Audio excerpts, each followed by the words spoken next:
আসসালামু আলাইকুম viewers, welcome to another video. পাখিরহাট YouTube চ্যানেলে আপনাকে স্বাগতম। দেশ এবং প্রবাস থেকে যেখান থেকে দেখতেছেন দয়া করে চ্যানেলটি সবাই সাবস্ক্রাইব করে দিবেন এবং কমেন্ট করে জানাবেন আপনারা কেমন আছেন। তো আলহামদুলিল্লাহ আমার কবুতরগুলো খুবই ভালো আছে, আলহামদুলিল্লাহ খুবই ভালো আছে। তো বরাবরের মতো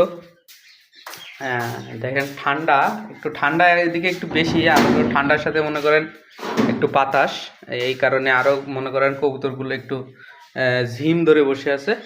তো আলহামদুলিল্লাহ তার কিন্তু একটা বাচ্চা উঠছে। তো সে হলো নতুন বাচ্চা উঠাইছে, কারণ তার যে ফিমেল আছে সে একটু অবস্থা তার খারাপ, কারণ হলো সে ডিম ভালোভাবে পেড়ে বাচ্চা উঠাতে পারে না, এই একটা সমস্যা।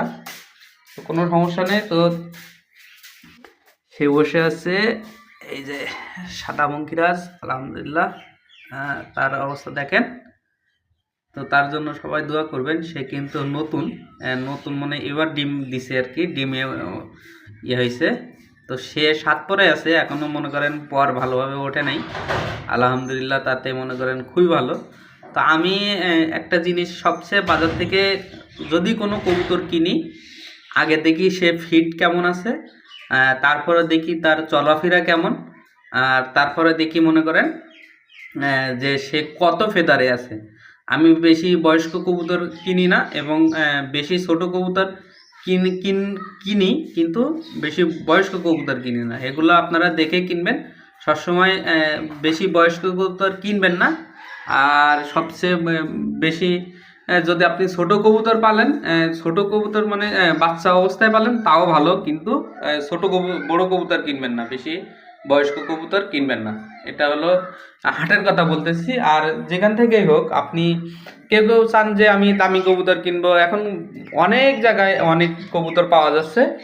শুধু দাম হইলে হবে না, আপনি 5,000 টাকা দিয়ে কিনেন, 10,000 টাকা দিয়ে কিনেন, আপনার সেটা হলো আপনার চাহিদা মতো আপনি কিনলেন, সমস্যা নেই। কিন্তু আপনি হলো দাম দিয়ে কিনলেন কবুতরটা, আপনি দাম অনুযায়ী আপনি সেরকম ফিডব্যাক পাবেন কি পাবেন না, সবচেয়ে এটা হলো বড় বিষয়।